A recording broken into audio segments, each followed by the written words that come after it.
Nate didn't know who the older gentleman was, who walked into the office right after he had taken the seat that was pointed to by his boss. That's all right, young lady, he's expecting me. Mr. Jordan, you're early. Nate, would you excuse us please? We can finish this up later. No, continue. My flights have been rescheduled to a later time. Finish what you're doing. I'll just sit over here and wait. This was the third time in as many months that Nate had taken the pointed-to seat in his employer's office, and he was fairly sure it was going to be his last. It was expected, and he felt only a small prick of nervousness. Does he have the authority to do that, honey? I thought that was against the law. No, it's not against the law, sweetheart. It's a privately owned company, so they can basically set any rules that they want. The first time Nate had sat in the chair, he had thought the same thing, but after only a few hours of research, both online and in the company manual, he had found out differently. The young man had actually been the one who had approached him and initiated the conversation. It was an innocent enough topic, financial difficulties, nothing out of the ordinary. His concern for his young expectant wife and the upcoming financial burden that would be placed upon them was not only a conversational topic that Nate had spoken to others about, but one he and his wife had faced many years ago. You know, Jim, the Bible has a lot to say about money, how we are to be good stewards of it in the book of Matthew, in Proverbs we are told not to hoard it, and in 1 Timothy how the love of it can lead to a lot of difficulties in our lives. It was a normal part of Nate's speech, always sprinkled with the truths of Scripture, always ready to lend a hand in just about any way he could, continuously searching and listening for ways to glorify Christ to others. I know you're fairly new here, Nate. One of the reasons we hired you was because of your extensive knowledge in the areas that this company pursues. But those types of conversations concerning religious matters are strictly forbidden within the company. They can lead to quarrels and dysfunction within it, and I need everyone performing at their best. I'm sure you understand, and won't let it happen again. Nate had stepped out of the office the first time in a kind of shock. He did not know why the young man would have complained to his boss about such a simple thing as how the Scriptures spoke of money and its proper uses, and the more he thought about it as the day went by, the more his frustration grew. With the frustration, of course, came a mild sense of anger, and the faces of the young man and his boss became the focus of these thoughts. But before he had even returned to his work area, he had asked the Lord to forgive him of them, and began to focus instead on whether or not he had actually broken any laws, either those of man or within the company. He finally found it, just before he left for the day, a simple line that stated, "Conversations of a religious nature are to be carried out only by like-minded individuals." Right before no showing of affection within the building, right after no personal usage of company computers.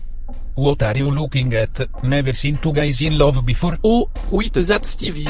I think he's kind of cute. Nate was polite, but very firm in his convictions. He knew sin when he saw it, but he also knew that free will is a gift from God.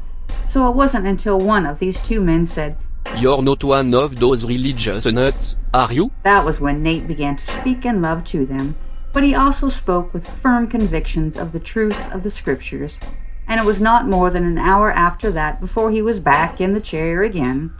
It turned out that not only were religious ideologies prohibited in the workplace, but also personal opinions, whether they were Scripture-based or not. Nate, you won't find that one in the handbook, but if I were to let all our employees voice their opinion about every little thing that they disagreed with, it would be nothing but turmoil around here. Look, they're not hurting you or anybody else, and I understand you brought more Bible talk into the conversation, a subject I thought we had put behind us the first time you were in here just last month. You're good at what you do, Nate, but don't forget that I can find someone to replace you if I have to.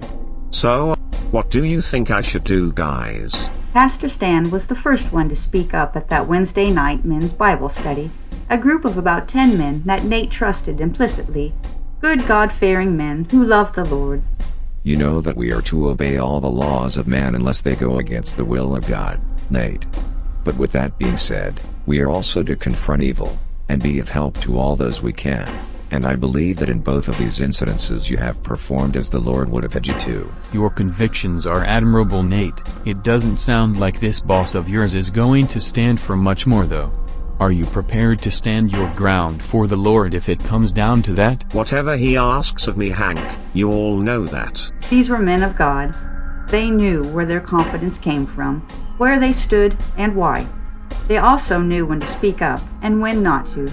They were men of the faith of action, and so when Nate found himself in the pointed to chair just 5 weeks later, he was not surprised.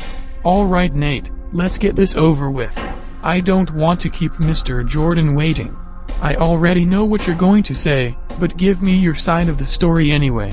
The older gentleman who had followed Nate into the office put the magazine down that he had been looking at just a few minutes into the account that Nate was giving to his soon-to-be former employer.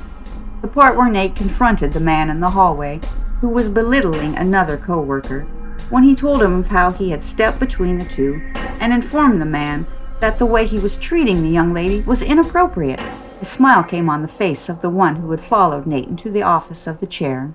And when his boss heard him speak of the account of how he had tried to help the man to understand his need for Christ in his life, that he alone was the answer the man was looking for, that he is the answer that every man is looking for, Nate completely expected the response from his employer, but not that from Mr. Jordan. In so many words, Nate heard, "You're fired," and then a loud laughter and applause from the older man.